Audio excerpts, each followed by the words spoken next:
ഇത് പ്രസന്റ് ടോക്സിൻ്റെ പുതിയൊരു വീഡിയോയിലേക്ക് സ്വാഗതം. സുഹൃത്തുക്കളെ, നിങ്ങളൊന്ന് ആലോചിച്ച് നോക്കൂ. ലോകത്തിലെ ഏറ്റവും വലിയ ജനാധിപത്യ രാജ്യങ്ങളിലൊന്നായ അമേരിക്കയിൽ ഒരു തിരഞ്ഞെടുപ്പ് നടക്കാൻ വെറും 4 ദിവസങ്ങൾ മാത്രം ബാക്കി. രാജ്യം മുഴുവൻ വോട്ട് ചെയ്യാൻ റെഡിയായി നിൽക്കുന്നു. ആ സമയത്താണ് ലോകത്തെ മുഴുവൻ ഞെട്ടിച്ചുകൊണ്ട് ചാനലുകളിൽ ഒരു വീഡിയോ പ്രത്യക്ഷപ്പെടുന്നത്.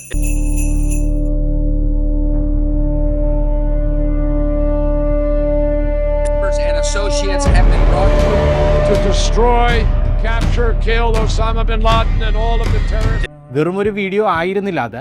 9/11 ആക്രമണത്തിന് ശേഷം അമേരിക്കയും ലോകം മുഴുവനും അരിച്ചു പെറുക്കി തിരഞ്ഞുകൊണ്ടിരിക്കുന്ന ആ മനുഷ്യൻ ഒസാമ ബിൻ ലാദൻ. വർഷങ്ങൾക്ക് ശേഷം അയാൾ ആദ്യമായി ക്യാമറയ്ക്ക് മുന്നിൽ പ്രത്യക്ഷപ്പെട്ടിരിക്കുന്നു. അന്ന് ജോർജ് ബുഷും ജോൺ കെറിയും തമ്മിൽ ഇഞ്ചോടിഞ്ച് പോരാട്ടം നടക്കുന്ന സമയമാണ്. ആ ഇലക്ഷൻ്റെ ഗതി പോലും മാറ്റിമറിക്കാൻ ഈ ഒരൊറ്റ വീഡിയോയ്ക്ക് കഴിഞ്ഞു എന്ന് പറഞ്ഞാൽ നിങ്ങൾ വിശ്വസിക്കുമോ? ശരിക്കും എന്തായിരുന്നു ആ വീഡിയോയിൽ? ലോകം മുഴുവൻ അരിച്ചു പെറുക്കി തിരയുന്ന ഒരു പിടികിട്ടാ പുള്ളി യാതൊരു പേടിയുമില്ലാതെ ഇത്രയും ആത്മവിശ്വാസത്തോടെ ക്യാമറയ്ക്ക് മുന്നിൽ വന്ന് സംസാരിക്കണമെങ്കിൽ അയാൾ അത്രമാത്രം സുരക്ഷിതനായിരുന്നു. അമേരിക്കൻ ഏജൻസികൾക്ക് അതൊരു വലിയ നാണക്കേടും വെല്ലുവിളിയുമായിരുന്നു. പക്ഷേ ഫോണോ ഇൻ്റർനെറ്റോ പോലുള്ള ഒരു സാങ്കേതിക വിദ്യയും ഉപയോഗിക്കാത്ത ഈ മനുഷ്യനെ CIA എങ്ങനെയാണ് ഒടുവിൽ കണ്ടുപിടിച്ചത്? വർഷങ്ങളോളം ഒരു തുമ്പുമില്ലാതിരുന്ന ആ കേസിൽ അവർക്ക് കിട്ടിയ ആ ഒരൊറ്റ വഴിത്തിരിവ് എന്തായിരുന്നു? അമേരിക്കൻ ഇൻ്റലിജൻസിൻ്റെ ചരിത്രത്തിലെ ഏറ്റവും വലിയ ആ വേട്ടയാടലിൻ്റെ കഥ നമുക്ക് നോക്കാം. We had been preparing for months. We had seen mock-ups of the compound. We had looked at helicopter flight patterns.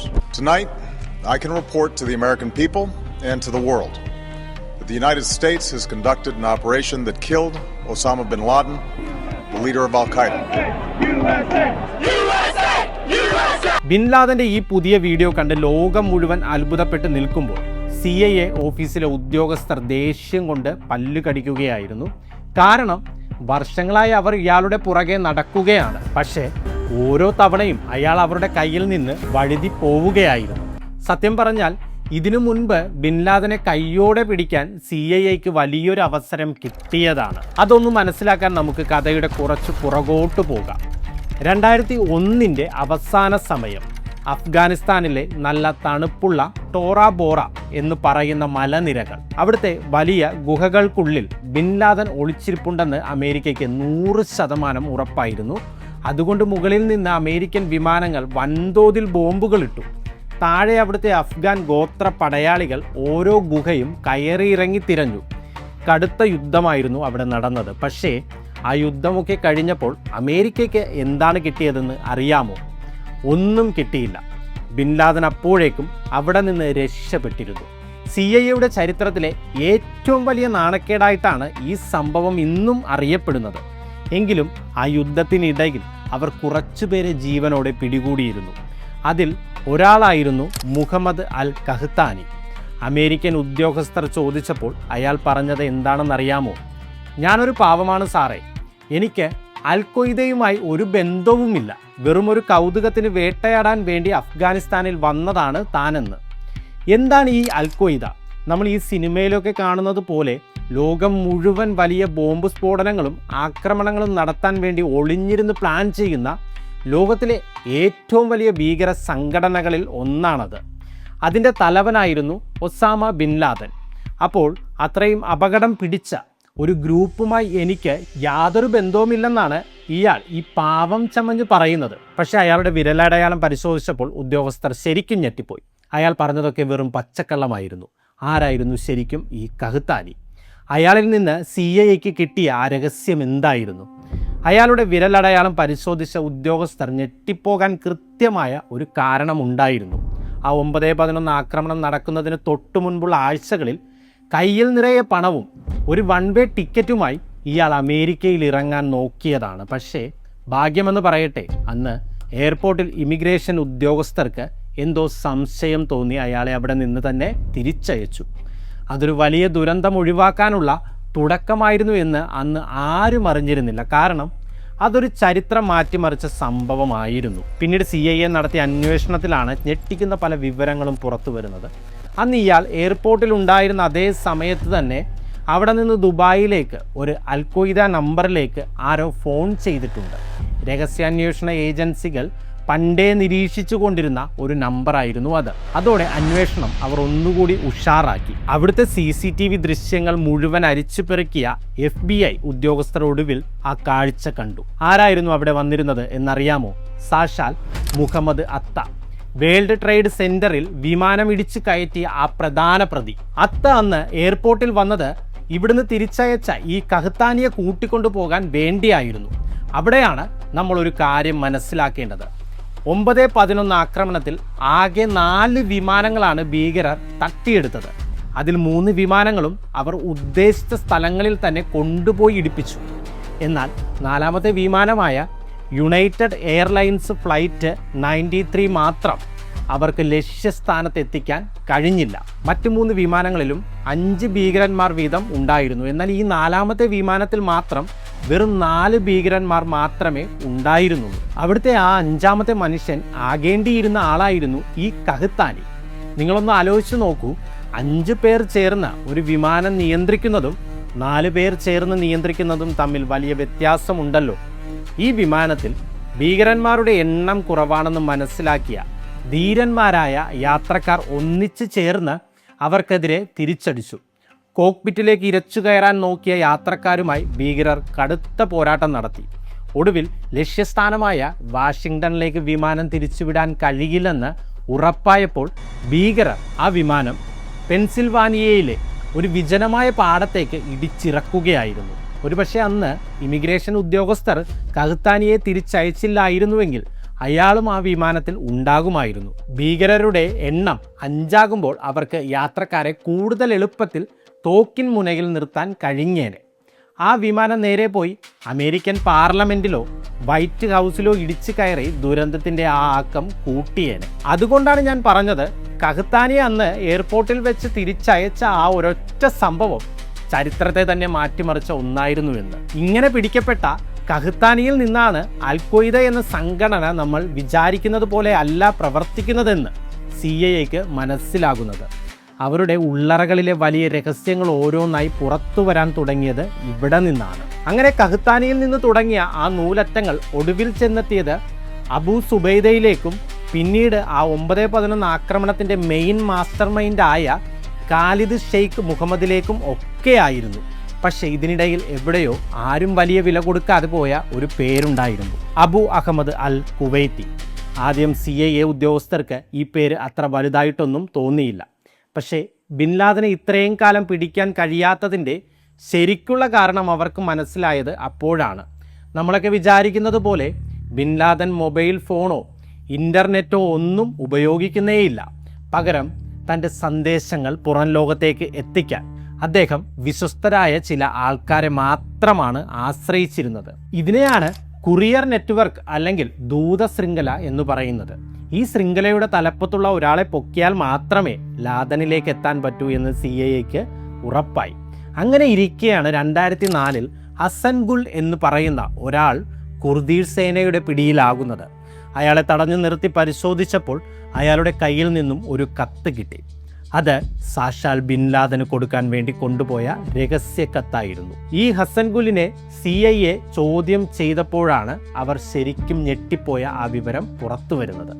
അയാൾ പറഞ്ഞു, അബൂ അഹമ്മദ് അൽ കുവൈത്തി എന്ന് പറയുന്നത് വെറുമൊരു പേരല്ല സാറേ, അയാൾ ബിൻ ലാദൻ്റെ നിഴലാണ്.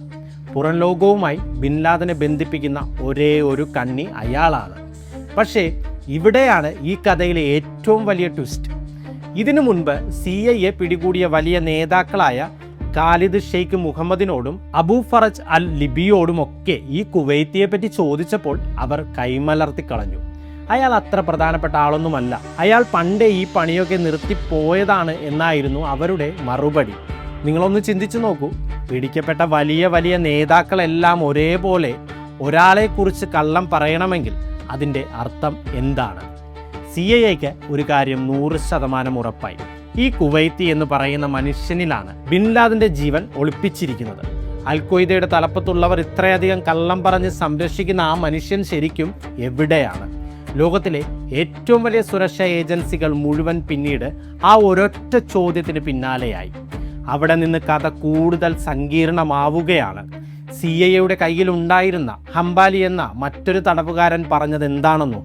ഈ കുവൈത്തി കറാച്ചിയിലുള്ള ഒരു രഹസ്യ സങ്കേതം നോക്കി നടത്തുന്ന ആളാണ് എന്ന്. ചുരുക്കം പറഞ്ഞാൽ പിടിക്കപ്പെട്ട ഓരോരുത്തരും ഓരോന്നാണ് പറയുന്നത്. പക്ഷേ ഈ പരസ്പര വിരുദ്ധമായ മറുപടികളാണ് CIA സംശയം കൂട്ടിയത്. കാരണം എല്ലാവരും ഒന്നിച്ചു ചേർന്ന് ഒരാളെ ഇങ്ങനെ ഒളിക്കാൻ നോക്കുന്നുണ്ടെങ്കിൽ അയാൾ അത്ര ചെറിയ മീനായിരിക്കില്ലല്ലോ. പക്ഷേ അപ്പോഴും ഒരു വലിയ പ്രശ്നം ഉണ്ടായിരുന്നു. അബു അഹമ്മദ് അൽ കുവൈത്തി എന്നത് അയാളുടെ ശരിക്കുള്ള പേര് പോലും ആയിരുന്നില്ല. കുവൈത്തിൽ നിന്നുള്ള അഹമ്മദിൻ്റെ അച്ഛൻ എന്നൊരു വിളിപ്പേര് മാത്രമാണത്. അയാളുടെ ഒരു ഫോട്ടോ പോലുമില്ല. എവിടെയാണ് ജനിച്ചതെന്നറിയില്ല. വെറും ഒരു നിഴൽ രൂപം. ഇതിനിടയിൽ മറ്റൊരു വലിയ വിവാദവും അവിടെ പുകയുന്നുണ്ടായിരുന്നു. ഈ വിവരങ്ങളൊക്കെ തടവുകാരിൽ നിന്ന് പുറത്തെടുക്കാൻ CIA ക്രൂരമായ പീഡന മുറകളാണ് ഉപയോഗിച്ചിരുന്നത്. വെള്ളത്തിൽ മുക്കി ശ്വാസം മുട്ടിക്കുന്ന വാട്ടർ ബോർഡിംഗ് പോലുള്ള ക്രൂരതകൾ. പക്ഷേ പിൽക്കാലത്ത് വന്ന റിപ്പോർട്ടുകൾ പറയുന്നത് ഈ പീഡനം കൊണ്ടൊന്നും ലാദനെ കണ്ടെത്താൻ സഹായിക്കുന്ന ഒരു വിവരവും CIAക്ക് കിട്ടിയിരുന്നില്ല എന്നാണ്. അമേരിക്കയുടെ ഇമേജ് ലോകത്തിന് മുന്നിൽ മോശമാക്കാൻ മാത്രമേ അത് ഉപകരിച്ചുള്ളൂ. അങ്ങനെ അന്വേഷണം വീണ്ടും വഴിമുട്ടി നിൽക്കുമ്പോഴാണ് 2007 ആ അപ്രതീക്ഷിത വഴിത്തിരിവ് ഉണ്ടാകുന്നത്. ഏതോ ഒരു വിദേശ രഹസ്യാന്വേഷണ ഏജൻസി CIA സഹായിക്കാൻ മുന്നോട്ട് വന്നു. ഇന്നും രഹസ്യമായി തുടരുന്ന ആ സ്രോതസ്സിൽ നിന്ന് കുവൈത്തിയുടെ ശരിക്കുള്ള പേര് അവർക്ക് കിട്ടി. ഇബ്രാഹിം സായിദ് അഹമ്മദ്. കുവൈത്തിൽ താമസിച്ചിരുന്ന ഒരു പാകിസ്ഥാനി കുടുംബത്തിലെ അംഗമാണ് ഇബ്രാഹിം എന്ന് അവർ കണ്ടെത്തി. അതോടെ അതുവരെ വെറുമൊരു നിഴലായിരുന്ന ആ മനുഷ്യന് ഒരു മുഖം കിട്ടി, പേര് കിട്ടി. പക്ഷേ ഇബ്രാഹിം എവിടെയുണ്ടെന്ന് അപ്പോഴും അറിയില്ലല്ലോ. അതിനായി CIAക്ക് പിന്നെയും വർഷങ്ങൾ കാത്തിരിക്കേണ്ടി വന്നു. അങ്ങനെ ഇരിക്കെ 2010 ഇബ്രാഹിമും സഹോദരനും ഒരു ചെറിയ അബദ്ധം കാണിച്ചു. അവരുടെ ഫോൺ ഉപയോഗിക്കുന്ന രീതിയിൽ വന്ന ചെറിയൊരു മാറ്റം അമേരിക്കയുടെ NSA പിടിച്ചെടുത്തു. ആ ഒരൊറ്റ പിഴവിൽ നിന്ന് അവരുടെ ലൊക്കേഷൻ CIA ട്രാക്ക് ചെയ്തു തുടങ്ങി. അതിനിടയിൽ അവർ ഒരു ഫോൺ കോൾ റെക്കോർഡ് ചെയ്തു. ഗൾഫിലുള്ള ഒരാളുമായി ഇബ്രാഹിം സംസാരിക്കുകയാണ്. താൻ എവിടെയാണെന്ന് അയാൾ പറഞ്ഞില്ല. പകരം പറഞ്ഞത് വിചിത്രമായ ഒരു വാചകമാണ്. ഞാൻ പണ്ടുണ്ടായിരുന്ന ആൾക്കാരുടെ കൂടെ തന്നെയാണ് ഇപ്പോഴുമുള്ളത്. ബുദ്ധിയുള്ള ഉദ്യോഗസ്ഥർക്ക് ആ ഒരൊറ്റ വാചകം മതിയായിരുന്നു കാര്യം മനസ്സിലാക്കാൻ. പഴയ ആൾക്കാർ എന്ന അയാൾ ഉദ്ദേശിച്ചത് ബിൻ ലാദനെയും കുടുംബത്തെയുമാണെന്ന് CIA ഉറപ്പിച്ചു. അയാളുടെ നീക്കങ്ങൾ അതീവ രഹസ്യമായിരുന്നു. പെഷവാർ നഗരത്തിൽ എത്തുമ്പോൾ മാത്രമാണ് അയാൾ ഫോണിൽ ബാറ്ററി പോലും ഇടുന്നത്. പക്ഷേ CIA അപ്പോഴേക്കും അയാളുടെ കാറിൻ്റെ മോഡലും നമ്പറും ഒക്കെ എങ്ങനെയൊക്കെയോ സംഘടിപ്പിച്ചിട്ടുണ്ടായിരുന്നു.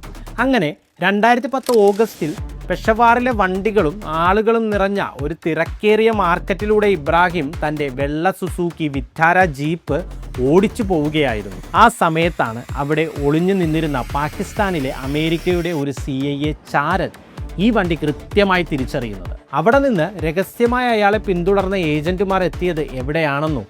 ഒരു സാധാരണ വീടിന് മുന്നിലല്ല. പകരം വലിയ കോൺക്രീറ്റ് മതിലുകളാൽ ചുറ്റപ്പെട്ട മുകളിൽ കമ്പിവേലികളുള്ള ഒരു വലിയ കോട്ടയ്ക്ക് മുന്നിൽ. അവിടെ ഇൻ്റർനെറ്റ് കണക്ഷനില്ല, ടെലിഫോൺ ലൈനുകളില്ല. അവിടെയുള്ളവർ പുറം ലോകവുമായി ഒരു ബന്ധവും പുലർത്തുന്നില്ല. ഇബ്രാഹിം വഴി ബിൻ ലാദൻ ഒളിച്ചിരുന്ന ഇടത്തേക്ക് എത്താം എന്നായിരുന്നു CIA കരുതിയത്. പക്ഷേ ആ വലിയ കെട്ടിടം കണ്ടപ്പോൾ അവർക്ക് ഒരു കാര്യം മനസ്സിലായി. താമസിക്കുന്നത് ഇതിനുള്ളിൽ തന്നെയാണോ? ലോകം വിറപ്പിച്ച ആ ഭീകരൻ ഇത്രയും കാലം ഇവിടെ ആയിരുന്നു ഒളിച്ചിരുന്നത്. ആ ലൊക്കേഷൻ കണ്ടപ്പോൾ ഉദ്യോഗസ്ഥർ ഒന്നുകൂടി അമ്പരന്നു. കാരണം നമ്മളൊക്കെ വിചാരിക്കുന്നത് പോലെ ഈ രഹസ്യ സങ്കേതം ഇരുന്നിരുന്നത് അഫ്ഗാൻ അതിർത്തിയിൽ എവിടെയോ ഉള്ള ഒരു കാട്ടിലോ മലമുകളിലോ ആയിരുന്നില്ല. പകരം പാകിസ്ഥാനിലെ അബോട്ടാബാദ് എന്ന വലിയൊരു നഗരത്തിലാണ്. അതും പാകിസ്ഥാൻ്റെ പ്രധാനപ്പെട്ട ഒരു മിലിറ്ററി അക്കാദമിയുടെ തൊട്ടടുത്ത്. നിങ്ങളൊന്ന് ആലോചിച്ച് നോക്കൂ. പാക് സൈന്യത്തിൻ്റെ കണ്ണും മൂക്കിനും താഴെയാണ് ലോകം മുഴുവൻ തിരയുന്ന ആ മനുഷ്യൻ വർഷങ്ങളോളം യാതൊരു പേടിയുമില്ലാതെ സുരക്ഷിതനായി കഴിഞ്ഞത്. അമേരിക്കൻ ഏജൻസികൾക്ക് പോലും ഇത് വിശ്വസിക്കാൻ പാടായിരുന്നു. അങ്ങനെ 9/11 ശേഷം തുടങ്ങിയ ആ വലിയ വേട്ടയാടൽ അതിൻ്റെ അവസാന ഘട്ടത്തിലേക്ക് കടക്കുകയാണ്. പക്ഷേ അപ്പോഴും അമേരിക്കയ്ക്ക് മുന്നിൽ വലിയൊരു റിസ്ക് ഉണ്ടായിരുന്നു. ബിൻ ലാദൻ ആ കെട്ടിടത്തിനുള്ളിൽ തന്നെ ഉണ്ടെന്ന് ഉറപ്പിച്ചു പറയാൻ CIA കയ്യിൽ ഒരു ഫോട്ടോയോ ശബ്ദരേഖയോ ഒന്നുമില്ലായിരുന്നു. എല്ലാം വെറും നിഗമനങ്ങൾ മാത്രമായിരുന്നു. പക്ഷേ ആ നിഗമനങ്ങൾ അമേരിക്കയെ എത്തിച്ചത് ചരിത്രത്തിലെ ഏറ്റവും വലിയൊരു തീരുമാനത്തിലേക്കാണ്. ആ കോട്ട നമുക്ക് തകർക്കണം. 2011 മെയ് 1-ാം തീയതി സമയം ഏതാണ്ട് അർദ്ധരാത്രി ആകുന്നു. അഫ്ഗാനിസ്ഥാനിലെ ജലാലാബാദ് എയർഫീൽഡിൽ നിന്ന് 2 ബ്ലാക്ക് ഹോക്ക് ഹെലികോപ്റ്ററുകൾ ഇരുളിലേക്ക് കുതിച്ചുയർന്നു. അതിലുണ്ടായിരുന്നത് ലോകത്തിലെ തന്നെ ഏറ്റവും കില്ലാടി പോരാളികളായ അമേരിക്കൻ നേവി സീൽസ് ടീം ആയിരുന്നു. ഈ മിഷൻ അതീവ രഹസ്യമായിരുന്നു എന്ന് മാത്രമല്ല, പാകിസ്ഥാൻ പോലും ഈ വിവരം അറിഞ്ഞിരുന്നില്ല. വിവരം എങ്ങാനും ചോർന്നു പോയാൽ ലാദൻ രക്ഷപ്പെടുമെന്ന് പേടിച്ച് അമേരിക്ക അവരോട് ഒന്നും പറഞ്ഞില്ല. അതുകൊണ്ട് പാക് റഡാറുകളുടെ കണ്ണിൽ പെടാതെ വളരെ താഴ്ന്നു പറന്ന് ആ മതിൽക്കെട്ടിനുള്ളിലേക്ക് അവർക്ക് ഇറങ്ങണമായിരുന്നു. പാക് സൈന്യം കാര്യങ്ങൾ അറിഞ്ഞ് തിരിച്ചടിക്കുന്നതിന് മുൻപ് ഓപ്പറേഷൻ തീർക്കണം.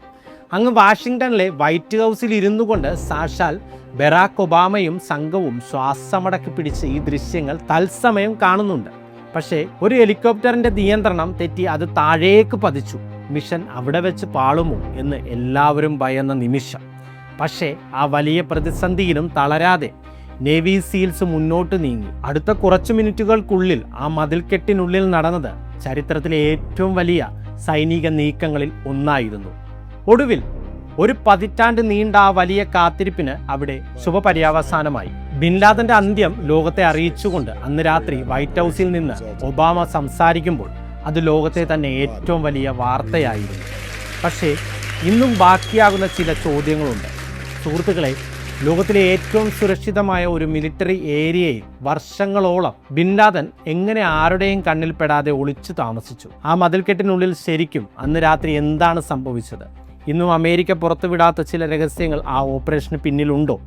അതിനെക്കുറിച്ചൊക്കെ നമുക്ക് മറ്റൊരു വീഡിയോയിൽ വളരെ വിശദമായി തന്നെ സംസാരിക്കാം. ഈ ഒരു ഇൻവെസ്റ്റിഗേഷൻ വീഡിയോ നിങ്ങൾക്ക് ഇഷ്ടമായെങ്കിൽ തീർച്ചയായും ലൈക്ക് ചെയ്യുക. ഇതുപോലുള്ള ഇൻട്രസ്റ്റിംഗ് ആയ സബ്ജക്റ്റുകൾ മിസ് ചെയ്യാതിരിക്കാൻ ഇപ്പോൾ തന്നെ സബ്സ്ക്രൈബ് ചെയ്ത് കൂടെ കൂടിക്കോളൂ. നിങ്ങളുടെ അഭിപ്രായങ്ങൾ താഴെ കമൻറ്റ് ബോക്സിൽ എഴുതാൻ മറക്കരുത്. അപ്പോൾ അടുത്ത ഒരു കിടിലൻ വീഡിയോയുമായി നമുക്ക് വീണ്ടും കാണാം. നന്ദി.